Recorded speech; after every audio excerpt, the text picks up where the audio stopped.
kape ari tekkinde posuji mon onon yidbe moftude e hutrade kopreji mon cadele mon ngasi halabi cer ya Play Store wala Google Play mbada télécharger kape keba application ma posma tekka kopreje pofta kape ngande ko kanyum buri webde do e nder leydi Sénégal to banginel dugol kalis hay mbudo ay yobata tirade kalis hay mbudo ay yobata mbele kape ko don haadi mbien ala so tawi ko otoma jogida a ari e station ngaji EDK a sodi gasoil do ponoda yobde ujunere kala ko temedde jeenay mbudu jobata walla nadda koy boutikaji amen low press kala ko codda jobirda kape ene jogi ko ustantuma to bangi nganyari posma walla ko jolof chicken codda fof ina jogi ko ina ustonoma kape ina tawe e nder réseau ji mum din station ngaji EDK gonde nder jokli Sénégal kala e kubal wat télécharger kape njeya horema njeya jawdima mbemna ngurdamma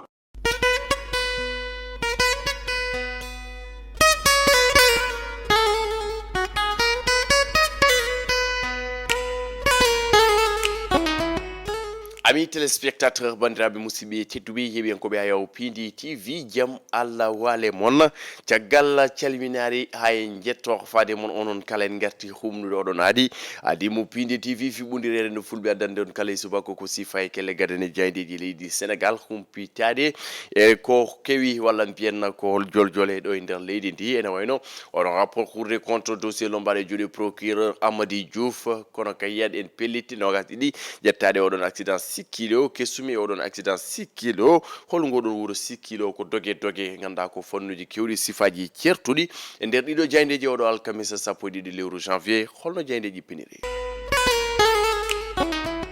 non tigi jaynde las koni finiri be gaddi ko natal podde de ganda be koliti en mbawi tigi gaddude cadele do e nder rendo men Sénégal mbawi addude cadele do e nder leydi Sénégal woni sababu non kambe kala be hakkilaji mon pidditi to bangi cellal enen jertine be ngulidi de to wone podde hay tente bitede benzo diazopine de ganda kay be koliti en mbawi wonde hunde ganda ko yobotonde fitando jomum sabu tigi yarde de don podde wona hunde ganda kay khatu jinande odo saha wala mbiena wona hunde wala conseiller dum tagi ben be ganda hakkille mon wadi ganda tigi hakkillaji mon pedditi odon bange mbadi de conseiller de don podde witebe be witede benzodiazepine jafodon bandirabe professeur Abousi kanyum ne soutien kongi ko tous les médicaments à haut potentiel d'addiction sont très dangereux de don podde kala ganda ko kulbinide podani tigi memede dum tigi woni ko addi be don jenen ko be las jenen ko be li quotidien jende groupe origine SA jende elas nyande koy kadon jokki be mbi ko pour des raisons de sécurité sanitaire ngam kay denka ten kuka denka tigi titke to bange cellal men woni sababu ngudon gomo witengo ARP wari nganda tigi nyaagi kala foddere biofara podde juude de nganda tigi eden kewi yidum nder pharmacie ngaji eden kewi yidum ti ender nganda kay ko o station ngaji ko waynon podde de don biutede biofar taw kay ko vitamine C mo 1000 mg kanje kala nganda kay ko yode mbadi isolé yode mofte yode njonye bange hay goto to sodde hay goto to yeede hay goto to yi woto yeytore kala joginode de yo moftore sabu de don podde tigi ganda ko yayi maje sa wadi de kasa hade chance odon couleur wala mbiena hade mbayla tigi ka don gonka mabbe ena wayno woni sababu non ganda ka ngudon gomo ARP tiagal de be bada notifier ko hewede don podde be mbadi isolé be nyaagi joni ganda ti ko wadde ganda ko confiné de don podde bité de biofar ko dum tigi woni ko jeyni en ko be li kodi jeyni dawri odon subaka kala jogiden stock ko ene nyaaga de ganda ti yo hormode don kuule de ganda ko ngudon gomu ARP ine de don pele e odo saha mo gonden na jeynen kobe li quotidien ha joni ngarti hajj 2023 hajj ganda tigi makkatal mukarrama yadude natal ndudon suudu hormantendu suudu kaaba ganda tigi to tawte magami Ibrahima yo Allah hokken wangade ton hokka ganda jeben ko pindi TV rendo fulbe kala bio mbimi bio washadon la ilaha illallah yetta don jurade rasul sallallahu alaihi wasallam toto madinatul munawwara be mbi ko ganda ko hajj 2023 Arabie Saoudite artiri ganda ko didon kotaji mum dibe kokkanno kala leydi kala hitane be ngartiene mbari coupe dinde ene way non siftinde ko usuno dum ko don covid-19 hitade 2021 hitade 2022 ende odon broso lombi ne ganda tigi winder nde kala e kaya mbeya kono joni de Arabie Saoudite hokkiti leydi fo kota mo foti hebde kala hitande ya en benede jeyde vox populi natal biofar ha joni jeynen ko be leydi Sénégal jeyde leydi Sénégal enen jokki jertinde rappel et mise en quarantaine de Biophar vitamine C 1000 mg yo wade bange yo jonya hay goto to même hay goto to batto de don podde biete de Biophar sabu yame majje ganda tigi woylude gonka ganda ko mbada dum e kasa wonta couleur goddo e ko waynon kambe non gudon gomu ARP wi ko de don podde yo mbade bange ganda tigi ndebe mbada notifier oxydation des comprimés conduisant à leur changement de couleur et à l'agglutination dum woni sababu non yidde mabbe ko yedon don podde jonye bange dum de woni ko be jidi o don saha ko na dum ko jannen ko be voxo populi ngartiri do alqali nganda ko Flibert Sambou et DJ Badji ben be nganda ko gendarme be dido adjudant chef e goddo nganda ti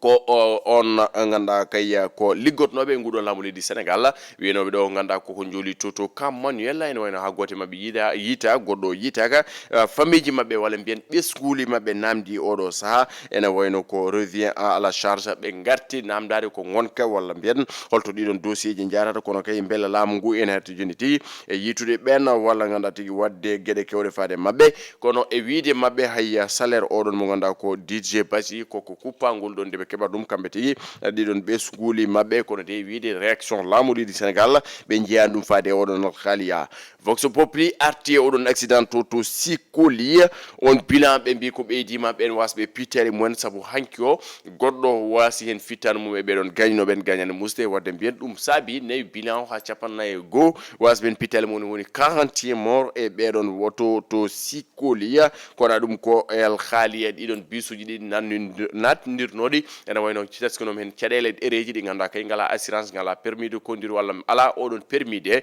woni sababu kambe di do kala ganda kay ko joman bisuji abena pawa jungo do sa meede juure be don daddi be leydi Senegal kono dum ko ngarana to wite ciaren tawte ko diwan mo Kaolack ko debbo goto ganda kay naati e nder woyndu wala bienna nanni hormum der woyndu mbele ko bartido mbele ganda kayya ko mardere fingandi e ko waynon en tewe nder don jayne vox populi kono tedi kidon goski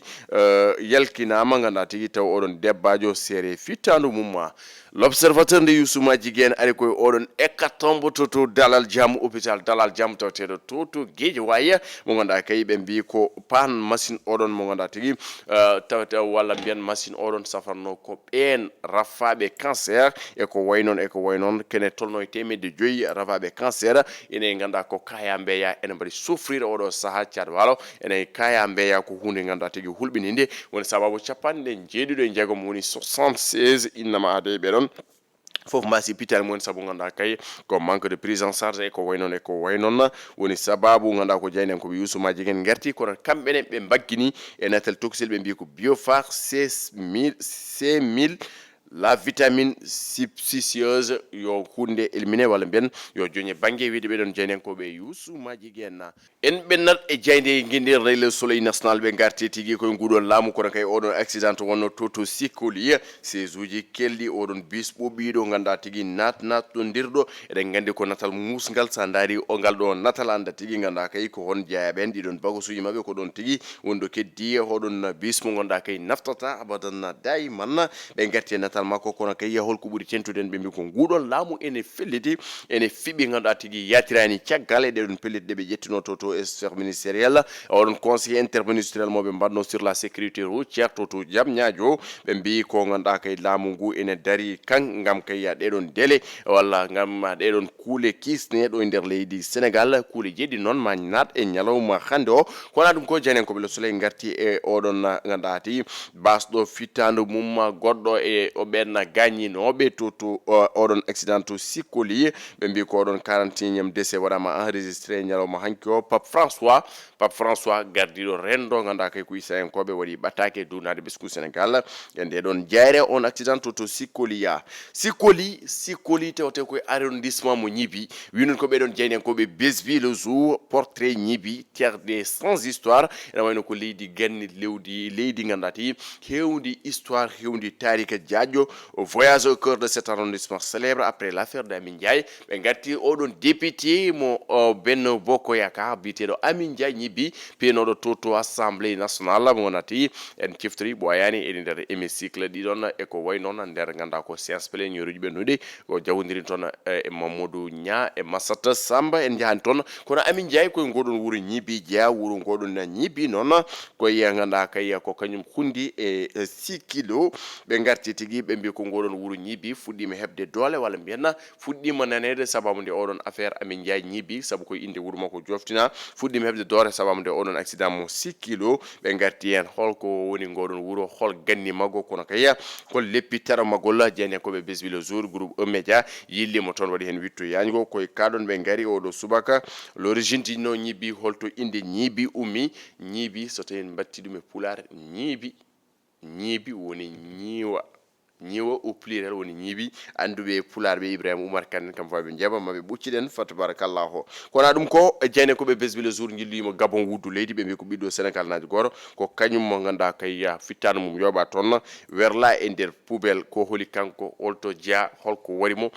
ene tawi e nder helloɗiɗomo nde ɗon jeyde besbi le jour jeyde enquête l'opération déminage ɓe gaari koye oɗon rapport cour des comptes ene wayno jagorɗe walla mbiyanna liggotoɓe nguɗon laamu sappo e ɗiɗo ɓe ganduɗa tigui enquête o waɗi ɗumen épinglé enquête ganduɗa tigui OFNAC enquête o waɗi ɗum épinglé on rapport cour des comptes ene wayno e nder oɗon alkali gouvernement o noon yaltini sortiji kewɗi gam kay wadde calmer l'opinion wadde rassuré ganduɗa tigui ɗiɗon partenaire uji kono nde ha joni ɓesgu leydi Sénégal yiiɗi andude tan ko holto ɗiɗon milliard uji copreje fond covid 19 ndewna nde yiɗi lerdeɓe kono de oɗon dossier oɗo saaha IMF woni l'état de la constitution le garde des sceaux ministre de la justice Ismaïla Madior Fall lombi oɗon dossier e ganduɗa tigui juuɗe le procureur de la république Amady Diouf gam kay ande tigui holto ganduɗa kay ɗeɗon koppeje jawna kono kay hol ñamɗo ɗen koppeje saabu ɓesgu Sénégal en sohli andude ɗum on binoɗo ene fecca ngoɗon maayo gueej ene wawi tigui feccude ɗum ganduɗa ko on ganduɗa ko binoɗo ene wawi andinde ɓesgu leydi Sénégal fecca oɗon gueej eko waynon ha hewɓe jaaɓi ko natal makko tawate e nder ndeɗon jayde ganduɗa tigui enquête o wite ko kunkande ko kanko tigui ganduɗa kay binoɗo fecca fecca ganduɗa tigui oɗon ngoɗon maayo hango ko kanko tigui woni pawaɗo junggo to Mboura o jayde libération ɓe gaari koye oɗon calagol yobde ɗiɗon redevance régulation oɗon nguɗon goomu ganduɗa kay ko Sonatel non jayne libération sali yobde ko ɗon redevance de régulation fade tigui ARMP ganduɗa tigui nguɗon goomu Sonatel koko sali yobde 315 millions copreje men CFA fade tigui ganduɗa kay nguɗon goomu ene wayno noon ɓe mbaɗiɓe traduire en justice ganduɗa ko beele yoɓe joppo oɗon opérateur Sonatel yo yoɓ ɗum e mbadi kuptidindi saabu ko ɗeɗon copreje koko poti natande ganduɗa tigui autorité de régulation des marchés publics du Sénégal kono ɗum ko ɓe garti tigui e ɗiɗon oɗon tana baɗɗo to port mo Dakar e mo Yoff ɓe mbi ko camion ngaji ɗiɗi kanga tan mbaɗi noon ganduɗa tigui walla mbiyen mbaɗi toon tanaji camion goto ko kañum ganduɗa tigui waɗi écrasé goto yetto ba to ganduɗa tigui to port mo Dakar ɗon tigui onon gorko wasi fitan mum camion goɗɗo o koto Yoff kañum kay wonno koye coursi mawɗo ene wayno naate nder chantier goto waɗi dégâts kewɗi matériel kewɗo bonni ɗum toon ɓe gatti oɗon bilan mo 6 kilo kamɓe ɓeɗon jeynenkoɓe libération o gudditen ko jaydi stade natal makko kanko Iliman Ndiaye ɗen gandi ganduɗa tigui ko gorko bannoɗo gelle payudinde oɗon coupe du monde Qatar 2022 kollirɗo hoore mum Iliman Ndiaye ɓe mbi ko le futur grand de la tanière El Hadj Diouf ɓoyino haalde ɗum ɓe gartene ɗiɗon kongi ɓe mbi ko adoubé par El Hadj Ousseynou Diouf wiide jeynenkoɓe stade beele ma wawa fettidde Sadio Mané holno feddata Sadio Mané holno waɗata haw famodire Sadio Mané saabu tigui kamɓe foof koɓe potentiel en Iliman Ndiaye jokkude wadde golle paydinde to Suffolde United woni to tawete e championship mo leydi Angleterre kanko Iliman Ndiaye kono ɗum ko CHAN 2023 poɗɗo yuɓinede to Algérie baroɗe teddugal leydi men Sénégal tawi toon e gardogol on keblowo mabɓe woni Pape Sarr mo ganduɗa tigui waɗino golle paydinde e coupe du monde 2002 to Corée Japon kono ɗum ko ɓe mbi ko oɗon équipe mo leydi Sénégal défense o tiiɗa no fewi les Lions a une défense à soigner une défense à soigner défense non avec pour safrudu men badi kupti dinde e wiide be don jeni ko bi stada ko do min kadde monna e robindu jende jodo subaka nganda tigi alkamisa sa poydidi lewru janvier 2023 en calmini yebe ko be pindi tv te wate ben der e bo ledi e wiide be nganda tigi masaw e wiide tigi gilanden faade hannen jodaki yotide mabbe nde do hitande 2000 nganda tigi 23 dondirte mabbe sabu so ngamri tigu yodi ko yuma jagge palabe sole nyungol yitimo hol mum sole nyungol weltima ko kambe tigi njabi surtout wonbe diaspora wadde abonné wadde partager nganda tigi kalko be dañi kalko be ji kalko be jeebi ko Pindi TV won ko welata be kalko yewtibe e der didon salongaji ko Pindi TV sabu ko buuti hulleri en tiarani hebde les retours franchement c'est motivant émanant de la part et wiide be nganda tigi ko kambe nde wonon kalko be jihen ko welani be ene buccide kalko be jihen yo hadani be ene wayle fata barakallah de wonon leur satisfaction c'est notre raison d'être nganda ko le miroir de la culture pulaar taw do pulo kala no wayi dartinade hoore mum ye hoore mum e godo aya nganda tigi Pindi TV ko weltade be kambe kala odon diaspora e jokkude kirjinowli nganda tigi tawte do nder redu Sénégal fulbe ne badata abonné bada partager le maximum possible mbele tigi wodo do jetten wala wodo do jettinden leñugol c'est très important de wonon aya o hol darne de joge rendo mi bura non humpitade odon fannu wa tabarakallah ko yodi hen fewen ko jomira subhanahu ta'ala wi ndedo hitane non yo Allah waden hitane jam bural malal dadal kisal momtare kono kay cellal duumi ngal fa tabarakallah kalis kewdo ya hormo seedul wujudi fa tabarakallah arno sifan don wala bien addan don ko sifa e gele gaden jani ledi Sénégal ko gorko garli bele nebam garle sebbe yalal be Moussa Nya to karalagal to wonton ko Mansour Sow mo dagana Dar Salam badre musibi to dube yo Allah ko nyal do jam adi min ko jango yomil jumati